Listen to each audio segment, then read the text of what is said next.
नमस्कार दोस्तों, मैं आचार्य ध्यान आमीन और यहाँ जो है अवधूत गीता के सूत्र नंबर 72 पे हम बात कर रहे हैं। सूत्र में दत्तात्रेय जी कहते हैं कि इसे जो है सूत्र में वो कहते हैं शून्य मंदिर में। मंदिर, शून्य मंदिर समझना, जिस मंदिर में शून्य हो, किसी देवी देवता की मूर्ति नहीं। और वो मंदिर कौन सा है? इस पृथ्वी पर तुम ऐसा मंदिर नहीं खोज सकते जो शून्य मंदिर हो। फिर वो कौन से मंदिर की बात कर रहे हैं? वो तुम्हारे हृदय की बात कर रहे हैं। इस हृदय में वो परम ऊर्जा है जो शून्य है और फिर भी गतिमान है। वो कहते हैं शून्य मंदिर में समाता हुआ, जो उसमें डूबता हुआ है रूपी रस में, जो और डूब गया है, वो इस तरीके से उस रूपी रस में डूब रहा है, उसमें आत्मा में डूब रहा है। और फिर वो आगे कहते हैं कि अहंकार रहित, अहंकार को छोड़कर और नंग वितरण करता है, नंग ही घूमता है। नंग मतलब क्या?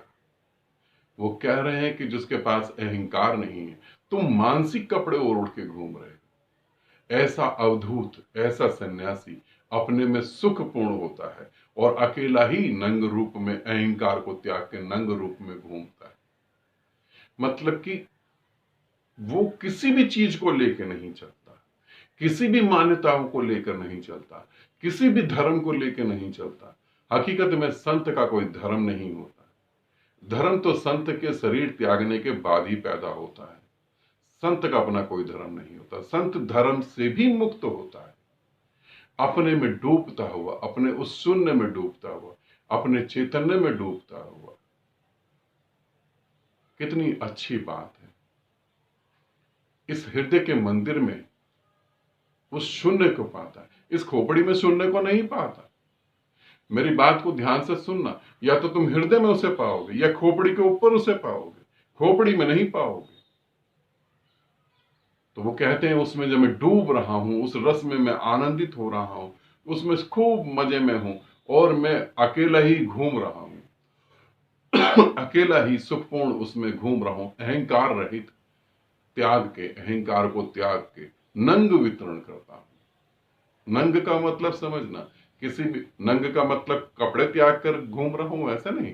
नंग का मतलब है कोई भी मानसिक मान्यता लेके नहीं घूम रहा कि मैं हिंदू धर्म से हूं, कि मैं उस धर्म से हूं, कि मैं इस धर्म से हूं, कि मैं इस ग्रंथ से हूं, कि मैं इस गुरु से हूं। यहां गुरु, धर्म, ग्रंथ सब मान्यताएं मन की हैं और वो मन से मुक्त हुए।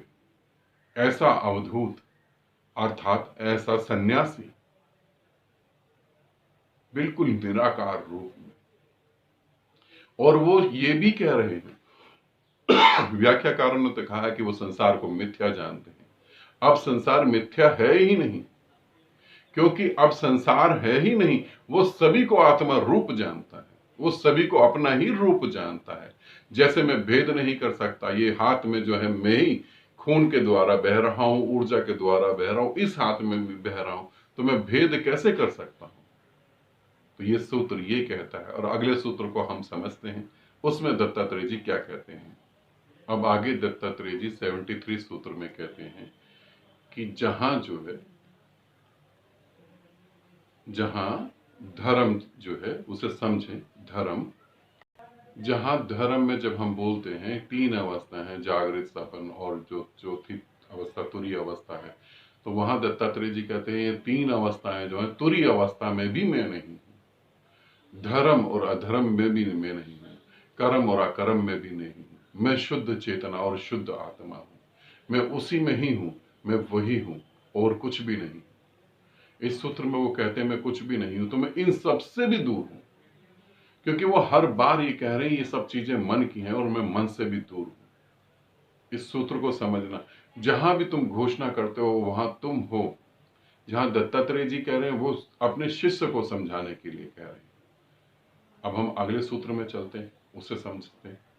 यहां पर दत्तात्रेय जी ये 74 सूत्र में बोलते हैं कि चित्त से शुद्ध हुआ, है ना, चित्त से शुद्ध हुआ आत्मरस जो है, वो किसी तंत्र, किसी मंत्र को, किसी यंत्र को नहीं जानता। वो उन सब से मुक्त है।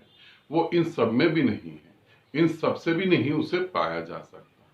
इसे समझना, चित्त शुद्ध जब हो जाता है, चित्त शुद्ध होने का मतलब क्या है? निर्विकार, निर्विचार, निर्भाव में जब वो आता है तो वो ये कह रहा है कि इसे तंत्र से भी नहीं पाया जा सकता, इसे मंत्र से भी नहीं पाया जा सकता, किसी यंत्र से भी नहीं पाया जा सकता। यही मैं तुम्हें भी बताना चाहता हूं कि समाधि की अवस्था को किसी तरीके से नहीं पाया जा सकता, वहां कोई टेक्निक काम नहीं आती। हकीकत में ध्यान एक कला है, कर्ता होते भी आकर्ता की एक कला है। ध्यान है एक निष्क्रिय। ध्यान जब तुम सोचते हो बहुत विधियां करनी पड़ेंगी, ऐसा करना पड़ेगा, वैसा करना पड़ेगा, ध्यान ये है बस, समझे? ध्यान है ये, और कुछ भी नहीं है। ध्यान कोई टेक्निक नहीं है। हजारों लोग कह रहे हैं ध्यान टेक्निक है, ध्यान ऐसा है, ध्यान कोई टेक्निक नहीं है। सभी टेक्निक तुम्हें यहां तक पहुंचाने में होती है। सभी टेक्निक जो होती है वो तुम्हें एक लेवल पे लाती है, उस लेवल से तुम्हें जंप लेना होता है बस। यूं समझो कि तुम जंपिंग बोर्ड पे खड़े हो और जंपिंग बोर्ड से जो है तुम्हें जंप लेना है, मगर पूरी की पूरी जिंदगी और कई जन्मों तक तुम जंपिंग बोर्ड पे खड़े रह सकते हो, वहां से जंप नहीं ले सकते। और ये जंप जो है बिना गुरु के ली भी नहीं जा सकती। आज तक पृथ्वी पर बिना गुरु के जंप ली नहीं गई। गुरु अब जरूरी है। ठीक है, अब हम अगले सूत्र में चलते हैं।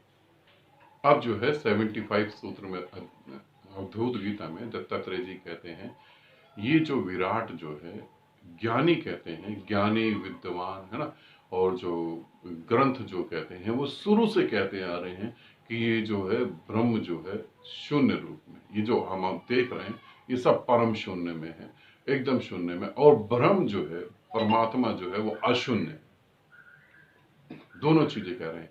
वो कह रहे हैं ये सारा संसार शून्य है और परमात्मा जो अशून्य है।